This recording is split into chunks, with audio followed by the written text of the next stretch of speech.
Silakan duduk, Voltagers. Hari ini seperti yang kita lihat temanya adalah Holy Spirit My Best Friend. Kakak mau tanya, siapa di tempat ini yang punya best friend? Angkat tangan.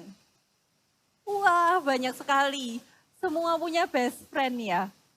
Kok bisa punya best friend? Awalnya gimana sih? Pasti mulai dari nggak kenal kan sama orangnya dulu. Terus ketemu di sekolah misalnya. Terus akhirnya kita ngobrol-ngobrol, terus hangout, suka cerita. Terus lama-lama nyaman sama orang itu, benar kan? Terus kalau jadi sahabat itu, punya sahabat itu kita bisa cerita hal-hal yang kita nggak ceritakan ke teman biasa, ke orang biasa. Ya kan? Nah begitu juga dengan Roh Kudus. Kalau hari ini kita mau menjadikan Roh Kudus itu sahabatnya kita harus lebih dulu kenal sama Roh Kudus. Kenal dulu pribadi Roh Kudus. Kita buka sama-sama ya di ayatnya, yang punya Alkitab boleh dibuka. Kisah Para Rasul 8 ayat 14 sampai 20. Kisah Para Rasul 8 ayat 14 sampai 20. Yang sudah ketemu, kita sama-sama baca ya.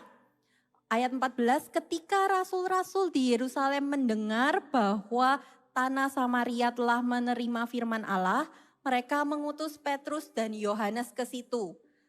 15, setibanya di situ, kedua rasul itu berdoa supaya orang-orang Samaria itu beroleh Roh Kudus.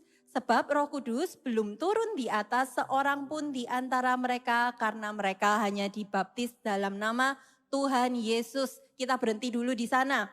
Jadi ceritanya ini itu setelah Roh Kudus itu sudah dicurahkan, setelah Pentakosta. Terus Filipus ini salah seorang pengikut Kristus, pengikut Tuhan Yesus. Dia memberitakan tentang firman Tuhan ke Samaria. Terus dia ceritain, oh Tuhan Yesus itu juru selamat kita, Tuhan Yesus itu mati buat kita. Dan di sana orang-orang di Filipus banyak yang percaya dan memberi diri dibaptis air. Tapi dikatakan di ayat 14 itu gini, rasul-rasul yang di Yerusalem pada saat itu dengar berita ini, oh orang-orang Samaria sudah terima Tuhan Yesus. Tapi mereka belum menerima yang namanya Roh Kudus. Makanya mereka mengutus Petrus sama Yohanes untuk pergi ke Samaria supaya mereka berdoa dan Roh Kudus dicurahkan. Nggak cukup buat kita itu hanya percaya sama Tuhan Yesus lalu dibaptis air, nggak lengkap. Iya sih kita diselamatkan waktu kita percaya sama Tuhan Yesus, tapi nggak lengkap kalau kita itu belum menerima Roh Kudus dengan tanda berbahasa roh. Minggu lalu Kak Paul sudah jelaskan kenapa kita itu perlu dibaptis Roh Kudus dengan tanda berbahasa roh. Roh Kudus itu diberikan ketika Yesus naik ke surga. Tuhan janji Tuhan akan kasih seorang penolong, yaitu Roh Kudus. Dan itu bukan cuma buat murid-muridnya saat itu, tapi juga buat kita semua, orang-orang yang percaya sama Tuhan Yesus sampai hari ini. Kita baca lanjut ya ceritanya.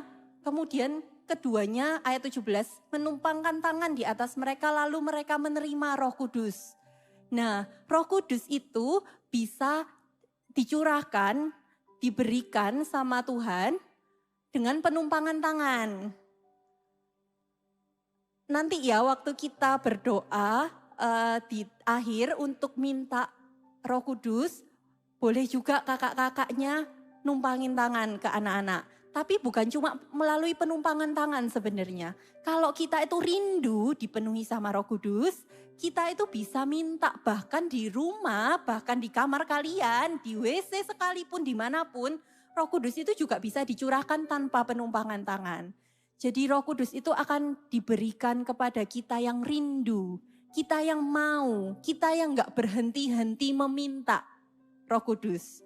Lanjut lagi ya di ayat ke-18, ketika Simon melihat bahwa pemberian Roh Kudus terjadi oleh karena rasul-rasul itu menumpangkan tangannya, ia menawarkan uang kepada mereka. Ayat 19 serta berkata, berikanlah juga kepadaku kuasa itu, supaya kalau aku itu numpangin tangan di atas seseorang, ia juga boleh menerima Roh Kudus. Tetapi Petrus waktu itu berkata gini, binasalah kiranya uangmu itu bersama dengan engkau, karena engkau menyangka bahwa engkau dapat membeli karunia Allah dengan uang. Nah, waktu kita baca Simon di sini, Simon ini beda sama Simon Petrus.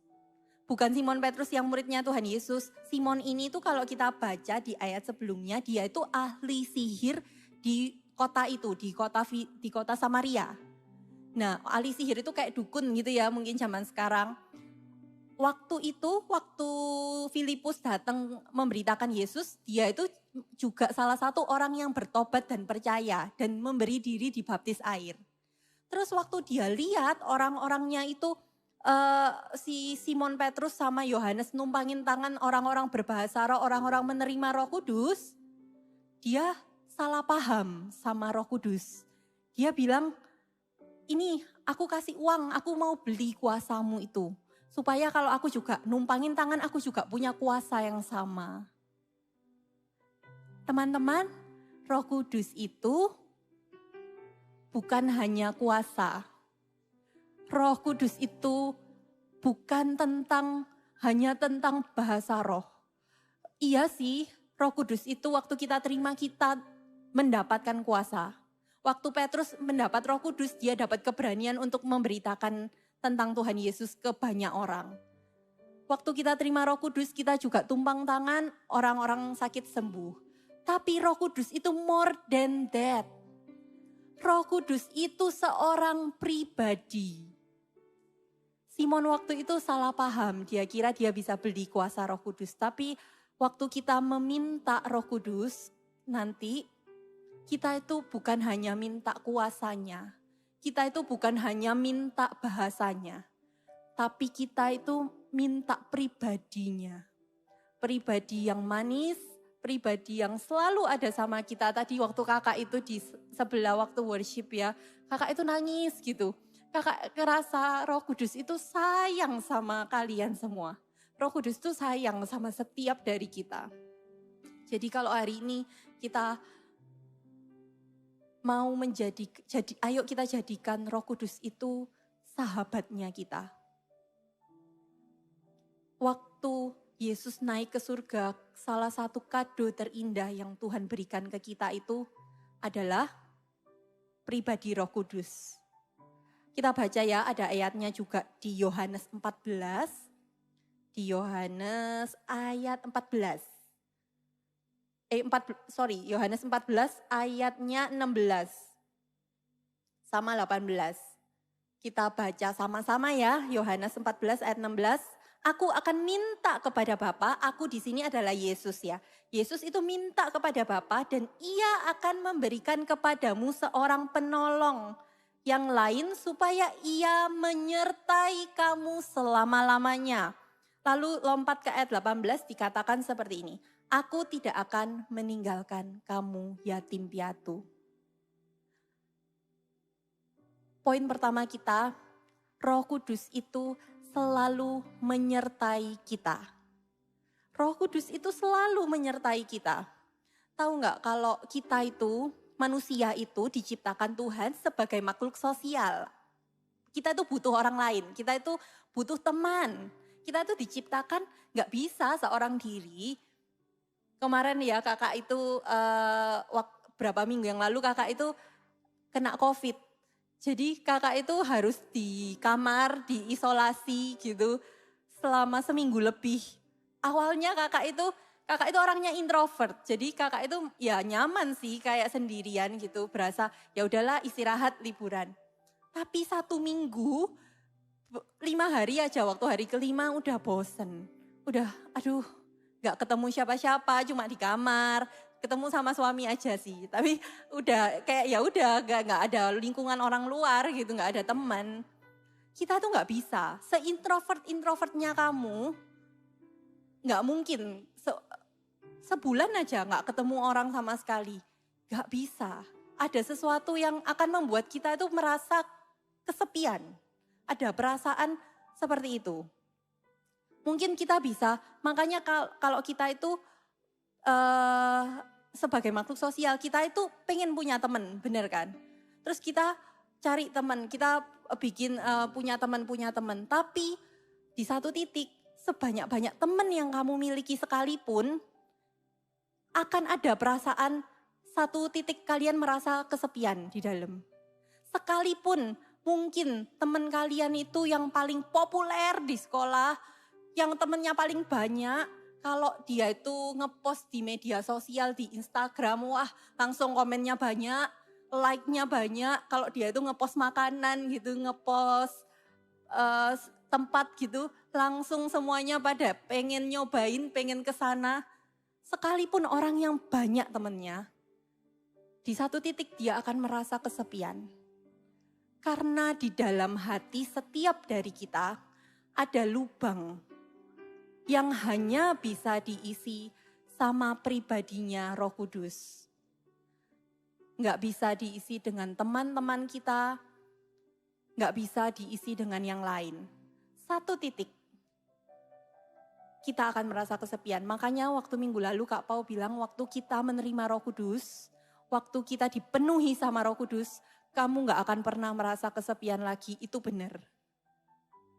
Karena lubangnya sudah diisi sama Roh Kudus. Dulu ya kakak itu punya temen waktu SD, punya sahabat waktu SD. Kemana-mana itu kita berdua gitu waktu SD. Semua orang pasti tahu kalau ada Melisa pasti ada si satunya. Tapi saat ini temen kakak itu, sahabat kakak dulu itu sudah gak jadi sahabat lagi. Loh kenapa kak kok gak jadi sahabat? Simply karena waktu SD kita sama-sama, SMP kita sudah beda sekolah, masih kontak sih. Lalu masuk SMA beda sekolah lagi, masuk kuliah tambah beda sekolah. Akhirnya season berganti, kakak kerja, sudah gak pernah kontak sama nih orang. Sudah gak pernah hubungan lagi. Hubungan persahabatan itu ya sudah, akhirnya sudah gak sahabatan lagi. Ada kok season-season di hidup kita itu di mana teman kita itu gak akan, sahabat kita itu mungkin hanya pada season itu tertentu.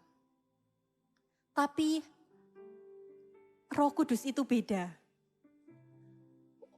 Waktu kita bilang, Kak, aku punya best friend, BFF. BFF itu singkatannya apa ya? Yes, best friend forever ya. Aku ini best friend foreverku. Kalau kakak gak kontak, aku pasti kontak. Sampai nanti aku punya keluarga, aku punya anak, aku pasti kontak sama dia. Sekalipun kayak gitu ya. Iya mungkin ya sampai tua kalian kontak. Tapi di satu titik waktu kita meninggal dunia, sahabat itu hubungannya juga sudah selesai. Tapi beda sama Roh Kudus. Waktu Roh Kudus itu jadi sahabat kita, makanya lagunya tadi apa? Roh Kudus, mata air hatiku. Roh Yesus, apa? Sahabat sejatiku. Dia itu sahabat sejati yang sungguh-sungguh gak akan pernah meninggalkan kita. Di musim apapun, di situasi apapun, kamu sendirian pun di dalam kamar, Roh Kudus gak akan pernah tinggalkan. He never leaves us. Kecuali kita yang tinggalkan Roh Kudus. Dia gak akan pernah tinggalkan kita. Kecuali kita yang menjauh. Kalau kayak tadi kakak cerita sama sahabatnya, kakak lost kontak sama dia. Roh Kudus tuh gak mungkin lost kontak sama kita. Kecuali kita yang lost kontak sama Roh Kudus. Jangan ya, kalau kita sudah terima Roh Kudus, jadikan Roh Kudus itu sahabatnya kita. Sahabat itu harus kontak terus. Kalau kayak tadi ceritanya kakak lost kontak, jangan ya kalian lost kontak sama Roh Kudus. Dia itu sahabat sejati. Sungguh-sungguh sejati yang gak akan pernah tinggalkan kalian, yang gak akan pernah kalian itu merasa kesepian lagi. Kalau kalian kesepian sukanya dengar-dengar lagu melo mungkin ya. Jangan waktu kerasa kesepian tuh jangan diisi dengan lagu-lagu melo lagi. Jangan dengerin terus lagu-lagu melonya, tambah kita mengasihani diri sendiri. Oh iya aku kesepian, oh iya gak ada yang sayang aku. Jangan, karena kita punya Roh Kudus. Roh Kudus itu yang akan selalu menemani kita.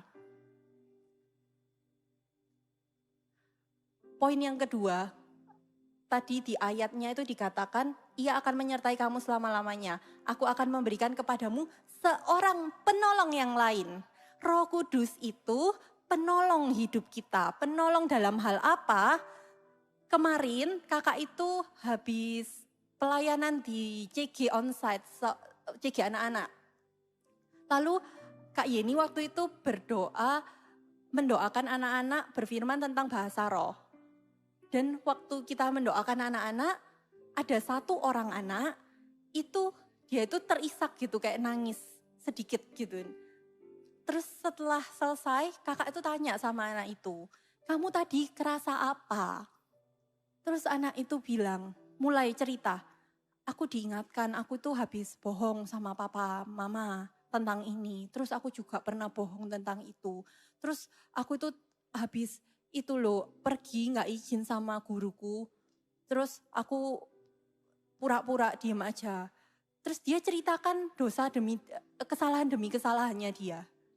Terus kakak bilang kayak gini, wow itu Roh Kudus loh yang ingatkan kamu. Roh Kudus itu waktu mengingatkan kita tentang dosa kita, Roh Kudus tuh gak gini. Kamu itu ya anak suka bohong, kamu itu ya kayak gini. Enggak, Roh Kudus tuh akan ingatkan dosa-dosa kita dengan lembut dan membuat kita bertobat. Itu pekerjaan pertamanya Roh Kudus. Akan menyadarkan kita itu butuh Yesus sebagai juru selamat kita. Kita itu butuh Tuhan Yesus. Itu pekerjaan pertamanya. Tapi gak berhenti sampai sana. Roh Kudus itu juga akan menolong kita untuk menghasilkan buah-buah roh. Untuk menjadi semakin seperti Tuhan Yesus, semakin seperti Kristus.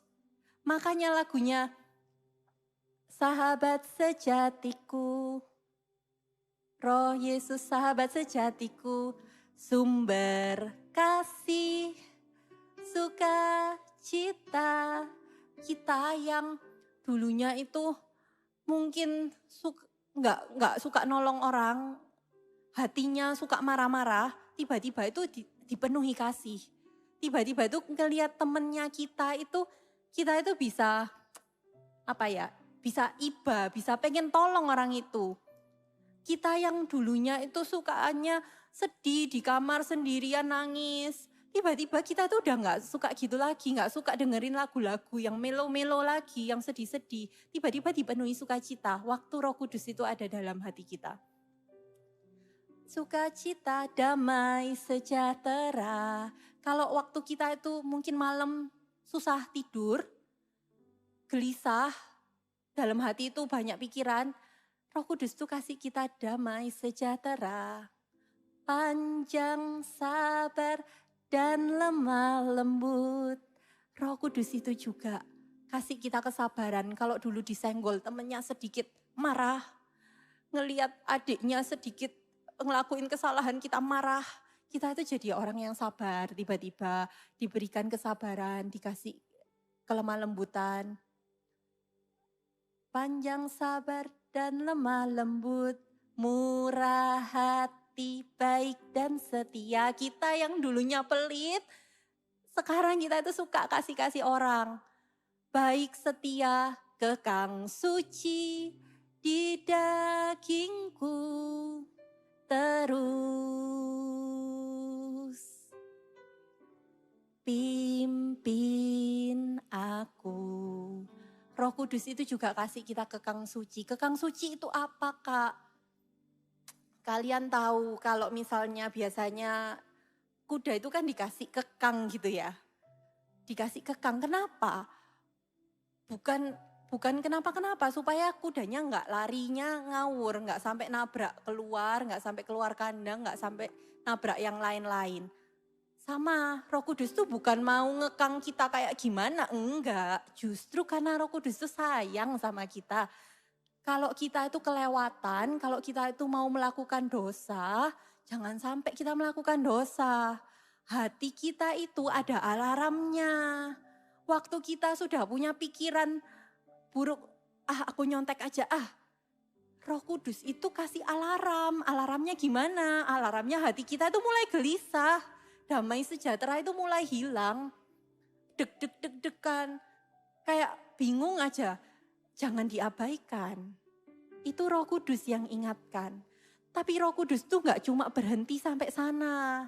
Gak cuma mau menjauhkan kita, mengingatkan kita untuk tidak berdosa.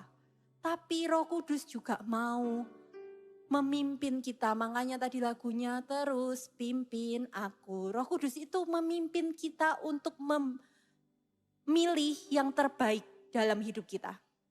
Memilih yang terbaik dalam hidup kita. Maksudnya gimana, Kak? Maksudnya kalau hal-hal yang dosa gitu kita tahu ya, kayak kita tahu jelas, nyontek itu salah. Bohong itu salah, mencuri itu dosa. Kita tahu ada di dalam Alkitab. Tapi bukankah seringkali di dalam hidup kita sering dihadapkan sama pilihan-pilihan yang gak ada di dalam Alkitab. Contohnya waktu kita itu diajak pergi sama teman. Ada dua golongan nih yang ngajak pergi. Yang satu golongan teman sekolah, yang satu golongan teman les. Di hari yang sama, di jam yang sama. Kita pilih yang mana ya? Pilih pergi sama teman les, gak salah sih. Pilih sama teman sekolah, gak salah juga karena ya memang bukan dosa kan. Dua-dua sama-sama baik. Tapi kita cuma boleh pilih satu. Kita bisa tanya Roh Kudus loh kayak gitu. Tanya Roh Kudus yang mana ya yang kamu mau aku pergi? Roh Kudus akan kasih kita sedikit di dalam hati itu ada condongnya. Kamu ikut yang pergi sama teman sekolah aja. Terus waktu kamu taat, pergi sama teman sekolah, tiba-tiba kamu itu waktu kemarin lusa kamu gak masuk sekolah, gurunya itu ngasih tahu kalau ada ujian mendadak minggu depan, Senin depan. Kita gak tahu karena gak masuk. Karena kita pergi sama teman sekolah itu, teman kita itu ngingetin tiba-tiba. Udah belajar belum? Kita ada ujian. Loh, ada ujian apa? Ada yang ngingetin tiba-tiba. Oh, ternyata Roh Kudus itu bisa pimpin kita dalam hal kayak gitu. Pimpin kita untuk memilih yang terbaik. Bukan cuma sampai sana, mungkin malah Roh Kudus juga pimpin kita untuk jadi berkat buat teman kita. Ternyata di golongan teman sekolah ini ada satu anak yang papa mamanya habis berantem. Yang dia lagi sedih. Kita itu diutus. Kita itu disuruh ke sana itu buat menghibur dia, untuk mendoakan dia. Itu loh pekerjaan Roh Kudus. Enggak semua hal di dalam hidup kita itu pilihannya itu terpampang jelas di dalam Alkitab. Karena itu Roh Kudus diberikan kepada kita untuk memimpin kita satu demi satu. Memimpin kita memilih pilihan-pilihan yang bukan cuma tepat, bukan cuma baik, tapi terbaik.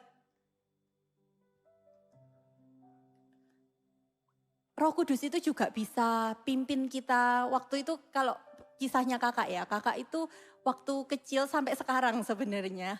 Kakak itu aslinya itu gamers, kakak itu suka banget main game. Jadi dulu kecil tuh kebiasaannya itu karena nggak sama papa mama nggak dijami untuk main game. Kakak itu kalau main itu bisa semacam kecanduan. Jadi kayak habis main nanti kakak mandi, setelah mandi kakak pasti main game lagi. Terus habis gitu setelah makan malam kakak pasti main game karena pikirannya kakak game. Itu. Tapi di satu titik hidupnya kakak mulai melepas game itu. Kakak lepasnya kakak ekstrim sih. Kakak ngelepasnya benar-benar kakak berhenti main game. Karena itu yang Roh Kudus ingatkan dalam hati kakak. Karena itu kelemahannya kakak. Kakak itu kalau main game gak bisa berhenti. Jadi kakak ekstrim sih memang lepas main game. Tapi ya memang main game itu boleh. Tapi jangan kelewatan. Tapi waktu case-nya kakak lepaskan. Waktu kakak lepaskan, kakak menyadari banyak hal.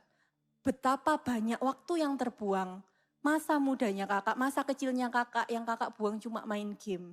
Bener sih, kadang kalau waktu kakak masih kecil tuh kakak bisa ngelesnya itu gini. Main game loh buat aku pinter, aku belajar banyak bahasa Inggris di game gitu. Tapi waktu kakak itu benar-benar melepas, kakak itu bisa menggunakan waktu kakak itu untuk spend time sama keluarga, untuk membangun dirinya kakak sendiri, berbincang-bincang sama orang lain yang jauh lebih berharga. Waktu kakak gak main game. Tahu ya, waktu Roh Kudus ingatkan kita untuk melakukan sesuatu, taatlah. Karena satu hal yang dimiliki sama generasi kalian, keuntungan yang dimiliki sama generasi kalian dibanding generasinya kakak, dibanding generasinya papa mama kalian, itu waktunya kalian. Kalian itu kenal Tuhan jauh lebih muda, lebih early. Kalian tuh bisa kenal Roh Kudus itu lebih muda. Kalian tuh dipakai Tuhan jauh lebih muda. Waktunya kalian itu kelebihannya kalian. Dan iblis itu tidak suka sama itu. Iblis itu berusaha merebut pemakaian Tuhan dalam hidupmu. Iblis itu berusaha merebut waktu yang kamu punya. Dengan hal-hal yang kelihatannya nggak apa-apa sih memang. Nggak salah kita main game, nggak salah kita nonton, sosial media, nggak salah. Tapi waktu kita sudah kelewatan waktunya dan menggantikan hal-hal itu dengan waktu kita bersama Tuhan, waktu kita bersama Roh Kudus, di situ iblis sudah berhasil mencuri waktumu. Yuk, waktu kita jadikan Roh Kudus itu sahabat kita undang Roh Kudus masuk dalam hati kita, biarkan Roh Kudus pimpin hidup kita. Biarkan Roh Kudus itu ambil keputusan dalam hal-hal kecil dalam hidup kita. Selalu tanya Tuhan, kalau kalian tuh dihadapkan pilihan-pilihan, bukan cuma pilihan-pilihan yang susah, pilihan-pilihan yang mudah juga, yang biasa-biasa, kalian tuh bisa tanya Roh Kudus. Roh Kudus itu sahabat yang dekat sama kalian, dekat sama kita. Dia itu penolong yang sejati. Yuk, sama-sama kita undang Roh Kudus masuk dalam hati kita. Roh Kudus itu roh yang lembut, yang dia itu akan datang ketika kita rindukan, ketika kita mau dipenuhi sama Roh Kudus. Dan tanda pertama ketika kita itu dipenuhi sama Roh Kudus adalah berbahasa roh. Sama-sama yuk kita bangkit berdiri.